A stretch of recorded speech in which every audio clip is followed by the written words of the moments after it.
లోక్సభలో ఉన్నటువంటి ప్రతిపక్ష నాయకులు శ్రీ రాహుల్ గాంధీ గారిని, రాజ్యసభలో ఉన్నటువంటి ప్రతిపక్ష నాయకులు శ్రీ మల్లికార్జున్ ఖర్గే గారిని, వారిరువురిని కూడా కలిసి వారిరువురి చేత మేము చేసినటువంటి ఈ సర్వేకి సంబంధించిన సమాచారం, దాని ఎంపిరికల్ డాటా కూడా ఇచ్చి మేము పంపించినటువంటి బిల్లుకు సంబంధించి త్వరితగతిన పార్లమెంటులో దీనిపైన అందరి నాయకుల యొక్క మద్దతు కూడగడుతూ దీన్ని అక్కడ పాస్ చేసి చేసే విధంగా ఈ రాష్ట్ర ముఖ్యమంత్రి రేవంత్ రెడ్డి గారి నాయకత్వంలో వారందరినీ కలవాలని నిర్ణయం చేయడం జరిగింది. రేవంత్ రెడ్డి గారు, నేను, కేబినెట్ సబ్ కమిటీకి సంబంధించిన సభ్యులు అందరం కూడా లోక్సభలో ఉన్నటువంటి మా నాయకత్వంతో పాటు దాదాపు 100 మంది లోక్సభ సభ్యులు కూడా కాంగ్రెస్ పార్టీకి సంబంధించినటువంటి వాళ్ళు. అట్లాగే గతంలో ఈ శాసనసభలో మేము ఈడ బిల్లు పెట్టినప్పుడు బీసీలకి 42% రిజర్వేషన్ స్థానిక సంస్థల్లో, ఎడ్యుకేషన్ ఇన్స్టిట్యూషన్స్లో పెట్టినప్పుడు మద్దతు ఇచ్చినటువంటి మిగతా రాజకీయ పార్టీలకు సంబంధించిన శాసనసభ్యులు ఉన్నారు. వారి పార్టీకి సంబంధించినటువంటి పార్లమెంట్ సభ్యులకు కూడా కలిసి మనం ఈ రకంగా అయితే శాసనసభలో ఏ రకంగా అయితే మద్దతు ఇచ్చేటట్టుగా మీ సభ్యులు చేశారో, రేపు లోక్సభ, రాజ్యసభలో కూడా మీ పార్టీకి సంబంధించినటువంటి లోక్సభ సభ్యులు కానీ, రాజ్యసభ సభ్యులు కానీ ఈ బిల్లు ఇంట్రడ్యూస్ చేయడానికి, పాస్ కావటానికి త్వరితగతిన మీ అందరి సహకారం కూడా అవసరం. మీరందరూ కూడా దీంట్లో పెద్ద ఎత్తున ఒక ఇంట్రెస్ట్ తీసుకొని త్వరితగతిన దీన్ని పూర్తి చేయడం కోసం ప్రయత్నం చేయాలని చెప్పి వారందరినీ అడగటం కోసం ప్రయత్నం రేపు చేస్తూ ఉన్నాం. ఓబీసీలకు సంబంధించి 42% రిజర్వేషన్ ఇవ్వటం న్యాయమైనది, సహేతుకమైనది అని నమ్మి కలిసి వచ్చేటువంటి ప్రతి రాజకీయ పార్టీ సంబంధించినటువంటి నాయకుల్ని, అట్లాగే ఆ ఫ్లోర్ లీడర్స్ని అందరినీ కలుస్తాం. వారందరి మద్దతు కూడా కూడగట్టి దీన్ని వెంటనే పాస్ చేపించుకునే కార్యక్రమం సీరియస్గా చేపట్టాలని చెప్పి ఈ రాష్ట్ర ప్రభుత్వం చాలా కృతనిశ్చయంతో ఉందని మీ ద్వారా ఈ రాష్ట్ర ప్రజలకి, ఆ రాజకీయ పార్టీ నాయకులు కూడా విజ్ఞప్తి చేస్తూ ఉన్నాం. మాకు ప్రగాఢమైనటువంటి నమ్మకం ఉంది. ఎందుకంటే తీసుకున్న నిర్ణయం మంచి సంకల్పంతో, శతాబ్దాల పడి ఈ సమాజంలో వెనుకబడి ఉన్నటువంటి ఈ వర్గాలకి భారత రాజ్యాంగ స్ఫూర్తితో కాంగ్రెస్ పార్టీ ఆనాటి శాసనసభ ఎన్నికలకు ముందు, జనరల్ ఎలక్షన్స్ ముందు మా నాయకుడు రాహుల్ గాంధీ గారు చెప్పినట్టు ఈ రాష్ట్రంలో కాంగ్రెస్ పార్టీ అధికారంలో రాగానే మొట్టమొదటిగా ఇక్కడి నుంచే మేము కాస్ట్ సెన్సస్ మొదలు పెడతాం అని వారు ఏ రకంగా అయితే హామీ ఇచ్చి ప్రజలకి చేస్తామని చెప్పాము. దానికి న్యాయం చేసే విధంగా మేము తీసుకున్నటువంటి ఈ చర్యకి అన్ని వర్గాల నుంచి మద్దతు కూడగట్టగలిగాం. దాన్ని సక్సెస్ఫుల్గా చేయగలిగాం. ఇదే స్థాయిలో భారతదేశ స్థాయిలో కూడా కాస్ట్ సెన్సస్ జరగాలని చెప్పి శాసనసభలో తీర్మానం చేసి పంపించాం. అలా తీర్మానం చేసినప్పుడు కూడా చాలా మంది భారతదేశ స్థాయిలో ఇది జరుగుతుందా అనేటువంటి ఒక ఆలోచన కూడా వ్యక్తపరిచారు. కానీ తెలంగాణ రాష్ట్ర ప్రభుత్వం శాసనసభలో చేసినటువంటి తీర్మానానికి అనుగుణంగా ఈరోజు భారతదేశ స్థాయిలో కూడా ఈ కాస్ట్ సెన్సస్ చేయటానికి కేంద్ర ప్రభుత్వం కూడా నిర్ణయం చేసే స్థాయికి కేవలం తెలంగాణ ప్రభుత్వమే, తెలంగాణ రాష్ట్రమే దాన్ని ఆ స్థాయికి తీసుకురాగలిగింది. తెలంగాణ మోడల్ అనేది ఈరోజు దేశవ్యాప్తంగా దీన్ని ఫాలో అవుతూ ఏ రాష్ట్రమైనా రేపొద్దున భవిష్యత్తులో దేశంలో ఎక్కడ ఇటువంటి social economic political employment caste survey జరగాలి అని అంటే తెలంగాణ రాష్ట్ర ప్రభుత్వం చేసినటువంటి ఈ సర్వేనే రిఫరెన్స్గా మిగిలే అంత స్థాయిలో దీన్ని అంత పకడ్బందీగా చేయగలిగాం. కాబట్టి రేపొద్దున భవిష్యత్తులో కూడా ఈ 42% రిజర్వేషన్ సంబంధించి కూడా తప్పనిసరిగా మాకు ప్రగాఢమైనటువంటి నమ్మకం ఉంది. పార్లమెంట్లో కూడా అన్ని రాజకీయ పార్టీలు బీసీలకి 42% రిజర్వేషన్ ఇవ్వటానికి మద్దతు ఇస్తాయని, సహకరిస్తాయని, దీన్ని ముందు తీసుకొని పోవటం కోసం, పాస్ చేయడం కోసం ఒప్పుకుంటాయని మేము ప్రగాఢంగా నమ్ముతున్నాం. దానికోసం కావాల్సిన విధంగా రిప్రజెంటేషన్ చేయటం కోసం రాష్ట్ర ముఖ్యమంత్రి రేవంత్ రెడ్డి గారి నాయకత్వంలో ఒక డెలిగేషన్ అందరినీ కలుస్తాం. కలవటమే కాదు, మనం చేసినటువంటి విధానం కూడా వారందరికీ వివరిస్తాం. ఎంత పకడ్బందీగా ఎంపిరికల్ డాటాని కేవలం ప్రకటించడమే కాదు, ప్రకటించిన తర్వాత ఈ సర్వే చేయడానికి రాష్ట్ర ప్రభుత్వం చేసినటువంటి ఎక్సర్సైజ్ మొత్తాన్ని, గతంలో జరిగినటువంటి వివిధ రకాలైనటువంటి సర్వేస్, అనుభవాలు, ఆ తర్వాత పైలట్ ప్రాజెక్ట్గా కొన్ని చేసినటువంటి కార్యకలాపాలు, ఆ తర్వాత క్వశ్చనర్ తయారు చేసినటువంటి విధానం, ఆ క్వశ్చనర్ తయారు చేసే కంటే ముందు అన్ని జిల్లాల్లో స్టేక్ హోల్డర్స్ పెట్టినటువంటి సమావేశాలు, రాష్ట్ర స్థాయిలో పెట్టినటువంటి స్టేక్ హోల్డర్స్ సమావేశాలు, అందరి ఆలోచనలు పరిగణలో తీసుకొని ప్రవేశపెట్టినటువంటి తయారు చేసినటువంటి బుక్లెట్, ఆ బుక్లెట్ క్వశ్చనర్ తర్వాత ఇచ్చినటువంటి కోడింగ్ నెంబర్స్తో సహా హౌస్ లిస్టింగ్ చేసినటువంటి విధానం,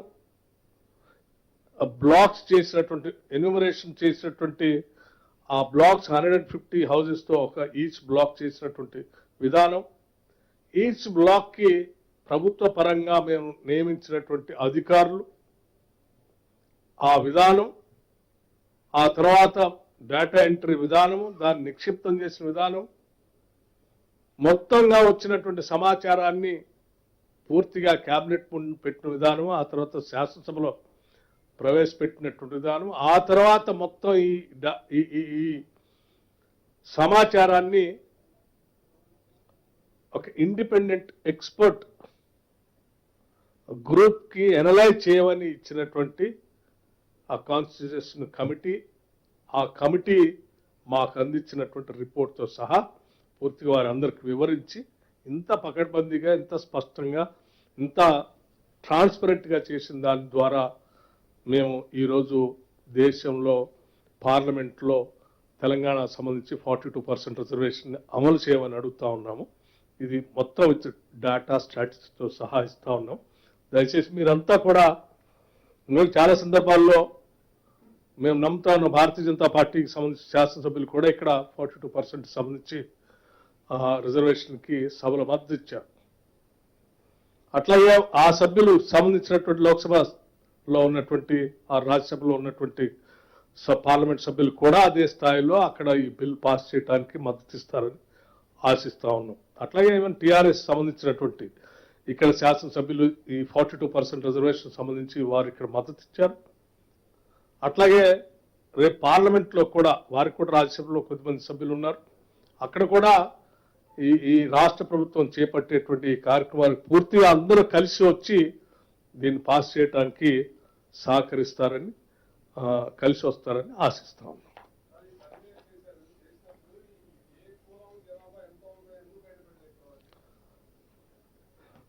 మీకు మేము ఇప్పటికే చాలా స్పష్టంగా ఒక స్టాటిస్టిక్స్తో ఇచ్చినటువంటి డీటెయిల్స్ ఇచ్చాం. ఈ సమాజంలో ఉన్న కుటుంబాల సంఖ్య ఇచ్చాం. అట్లాగే కులాల వారీగా మేము తీసుకొచ్చినటువంటి సంఖ్యను కూడా ఇచ్చాం. అంటే ఓసీస్ ఎంతమంది, బీసీలు ఎంతమంది, ఎస్సీలు ఎంతమంది, ఎస్టీలు ఎంతమంది, ఇట్లా మైనార్టీలు ఎంతమంది, ఈ సంఖ్యాపరంగా పూర్తి సమాచారాన్ని శాసనసభలో క్యాబినెట్లో కూడా పెట్టాం, బయటకు కూడా ఇచ్చాం. ఆ తర్వాత ఇచ్చినటువంటి వాటి ద్వారా కలెక్ట్ చేసినటువంటి ఇన్ఫర్మేషన్ ఇంకా చాలా పెద్ద ఎత్తుంది. దాదాపు 88 కోట్ల పేపర్లలో నిక్షిప్తమైనటువంటి సమాచారం ఉంది. ఆ సమాచారాన్ని మొత్తాన్ని దాన్ని పూర్తిగా సంపూర్ణంగా ఎనలైజ్ చేసి ఆ ఎనలైజ్ చేసినటువంటి సమాచారాన్ని భవిష్యత్తులో రాష్ట్రానికి ప్రజలకు అందించాలనేదే మా ఆలోచన. అది కేవలం మేమొక్కళ్ళే చేయటం కాకుండా ఈ రాష్ట్రంలో కాదు, దేశంలో, ప్రపంచంలో కూడా ఎక్స్పర్ట్స్గా ఉన్నటువంటి ఇండిపెండెంట్ ఎక్స్పర్ట్ కమిటీకి ఇచ్చాం. Independent expert committee under the chairmanship of justice Sudarshan Reddy గారు, ప్రొఫెసర్ థోరాట్ గారు లాంటి వాళ్ళు, కంచె అలే గారు లాంటి వాళ్ళు, ఇటువంటి నిష్ణాతులకి అప్పచెప్పాం. వాళ్ళు అనలైజ్ చేశారు. ఆ రిపోర్ట్ కూడా మొన్న 19th రోజు సబ్మిట్ చేశారు. ఆ సబ్మిట్ చేసిన రిపోర్ట్ని భవిష్యత్తులో డెఫినెట్గా క్యాబినెట్లో పెట్టి, క్యాబినెట్ తర్వాత మళ్ళీ శాసనసభలో పెట్టి అప్పుడు బయటకు ఇస్తాం. ఆ క్యాబినెట్లో పెట్టకుండా, శాసనసభలో పెట్టకుండా బయటకు ఇవ్వటం కరెక్ట్ కాదు. కాబట్టి ప్రొసీజరల్ ప్రకారం మేము ముందు పోతాను. తప్పనిసరిగా భవిష్యత్తులో అది బయటకు వస్తుంది.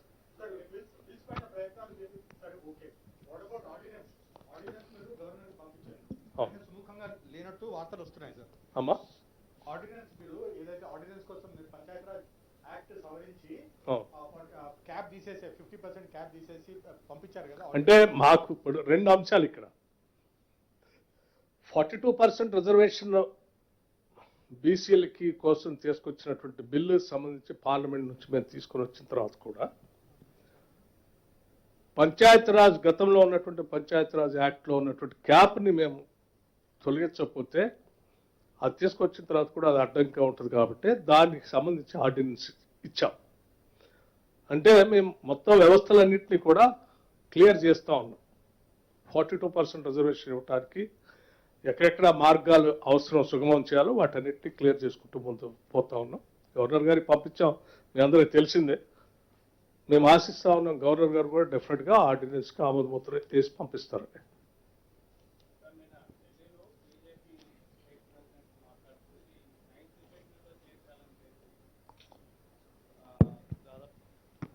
నైన్త్ షెడ్యూల్లో చేర్చాలని లేదు. మీరే చెప్పారు కాబట్టి మీరే చేయండి అనేది, మీరే ఇచ్చారు కాబట్టి మీరే చేయండి అనేది స్టేట్మెంట్ ఇచ్చినట్టు. దాదాపు అంటే కోర్టులో పెండింగ్లో ఉంది తమిళనాడు అని ఆయన అన్నారు. మీరే హామీ ఇచ్చారు కాబట్టి మీరే చేయండి, మీరే మాకే సంబంధం అని. రామచంద్రరావు గారికి కొంత భారతీయ జనతా పార్టీ అధ్యక్షులకి కొంత దళితులన్నా బలహీన వర్గాలన్నా కొంత ఎక్కడో చిన్న చూపు ఉన్నట్టుంది. అందుకే వారు పదే పదే ఎప్పుడు ఈ వర్గాల కోసం ఏ రాష్ట్ర ప్రభుత్వాలు ఏదైనా ప్రయత్నం చేసి మేలు జరగాలి ప్రయత్నం చేస్తున్నా దానికి అడ్డంగా ఏదో మాట్లాడటం వారికి అలవాటు.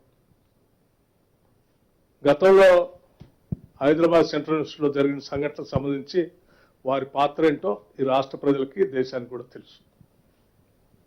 ఇవాళ ఎస్ మేమే హామీ ఇచ్చాము క్యాస్ట్ సెన్సస్ చేస్తామని.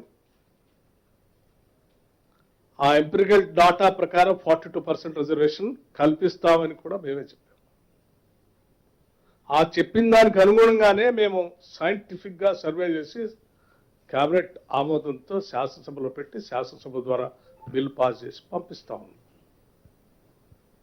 మీరే చెప్పారు మీరే చేసుకోండి అంటే ఇది రెండు రాష్ట్ర ప్రభుత్వం, ఇదేంటి రాష్ట్ర ప్రభుత్వాలు కేంద్ర ప్రభుత్వాలకు సంబంధించిన వ్యవహారం. కానీ ఏదో మేమేమో భారతీయ జనతా పార్టీని మీ పార్టీలో తీర్మానం చేసి దీనికి బిల్లు ఆమోదం చేయండి అని నేను చెప్పలేను. పార్లమెంట్లో కేంద్ర ప్రభుత్వం దీన్ని ఆమోదం తెలియజేసి చేయండి అని చెప్తా ఉన్నాం. బహుశా దాన్ని అర్థం చేసుకోవటంలో వారికి ఏదైనా పొరపాటు ఏమైనా ఉందేమో అని నా అనుమానం.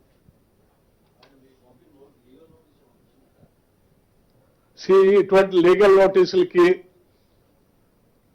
భయపడేవాడు కాదు బట్టి Vikramarka. I stand by what ever I set.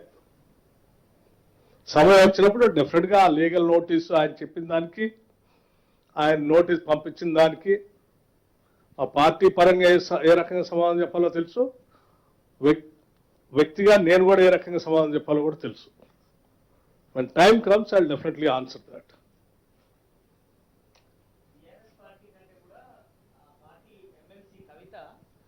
సానుకూలంగా మీ ప్రభుత్వం మీద ఉంది. ఖచ్చితంగా ఆర్డినెన్స్ ద్వారానైనా ఖచ్చితంగా 42% రిజర్వేషన్ వచ్చే అవకాశం ఉంది.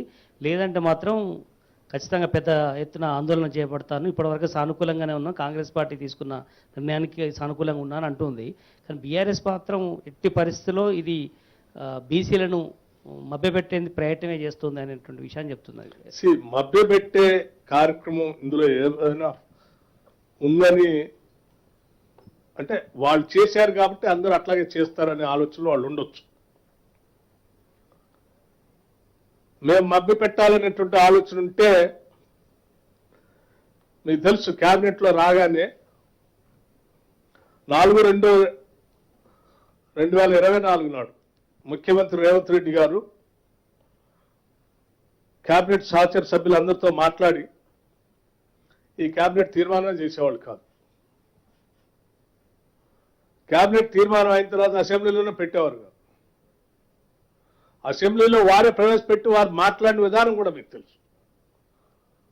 ఆ తర్వాత రాష్ట్ర ప్రభుత్వం జీవో ఇష్యూ చేసి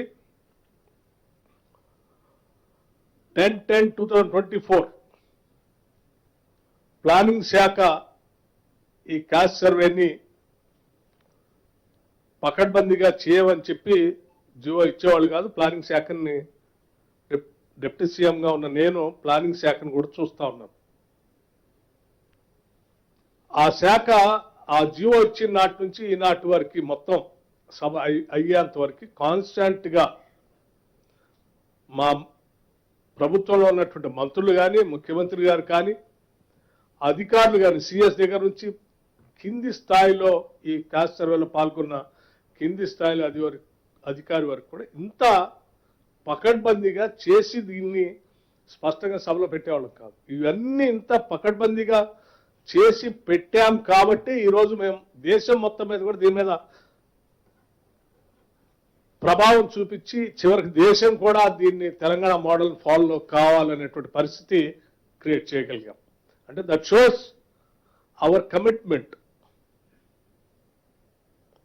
మా సంకల్పం కానీ, మా నిబద్ధత కానీ వీటన్నిటి ద్వారానే మీకు అర్థం అవుతాం. దీంట్లో ఏమాత్రం ఇది ఉన్నా కానీ వాళ్ళ కేంద్ర ప్రభుత్వం, ప్రధానమంత్రి సాక్షాత్ నరేంద్ర మోడీ గారు కూడా మేము కూడా చేస్తామనేటువంటి పరిస్థితి ఉత్పన్నమైంది కాదు. సో దీంట్లో మేమొక్కడే కాదు, రాష్ట్రంలో ఉన్న స్టేక్ హోల్డర్స్, అనేక రకాలైనటువంటి మీడియా హౌసెస్, లేకపోతే మీడియా మిత్రులు కూడా చాలా మంది దీనిపైన విరివిగా ప్రాచుర్యం కల్పించడమే కాదు, అందరూ పాల్గొనేటట్టు కూడా చేశారు. Success of the Telangana state as a whole, success story. ఈరోజు తెలంగాణ స్టేట్ ఈరోజు దేశానికి ఒక రోల్ మోడల్గా మారింది. స్వతంత్ర భారతదేశంలో ఇంతవరకు ఎప్పుడు కూడా ఏ రాష్ట్రంలో కూడా ఇంతవరకు కాస్ట్ సర్వే ఈ రకంగా జరగలేదు. మొట్టమొదటిసారి ఇది తెలంగాణలో జరిగింది. ఆ తెలంగాణలో జరిగిందే రేపొద్దున దేశానికి దశ దిశ నిర్దేశం చేస్తాం. జనాభా లెక్కలు జరుగుతున్నాయి కదా, అధికారికంగా తెలంగాణ గవర్నమెంట్ రేపు సెంట్రల్ గవర్నమెంట్ చేసే క్యాస్ట్ సెన్సస్ కి ఇది వాడుకోండి, ఇది మేము అఫీషియల్ గా స్టేట్ గవర్నమెంట్ ఎంప్లాయీస్ తో చేశాము, రేపు జనాభా లెక్కలు కూడా స్టేట్ గవర్నమెంట్ ఎంప్లాయీసే చేస్తారు. సేమ్ గవర్నమెంట్, సెంట్రల్ గవర్నమెంట్ చేసి కూడా సేమ్ వర్క్ రిపీటెడ్ గా జరుగుతుంది. కాబట్టి తెలంగాణలో ఆల్రెడీ క్యాస్ట్ సెన్సస్ అయింది కాబట్టి ఇక్కడ స్టేట్ గవర్నమెంట్ ఎంప్లాయీస్ చేశారు కాబట్టి మళ్ళీ వాళ్లే చేయడం ఎందుకని మీరు సెంట్రల్ గవర్నమెంట్ సెన్సస్ డిపార్ట్మెంట్ కి ఇది అఫీషియల్ గా పంపిస్తారా? మళ్ళీ సెంట్రల్ గవర్నమెంట్ చేసేది ఈ సంవత్సరం చేయదు కదా. ఈ సంవత్సరం ఇప్పుడు చేసేది అయితే ఇప్పుడే ఇస్తాం. బట్ వాళ్ళు చేసే సంవత్సరం వేరు. అప్పటికల్లా జన మరణాలు ఉంటాయి, మార్పులు ఉంటాయి, చేస్తారు. చేయని తప్పే ఉంది. దేశం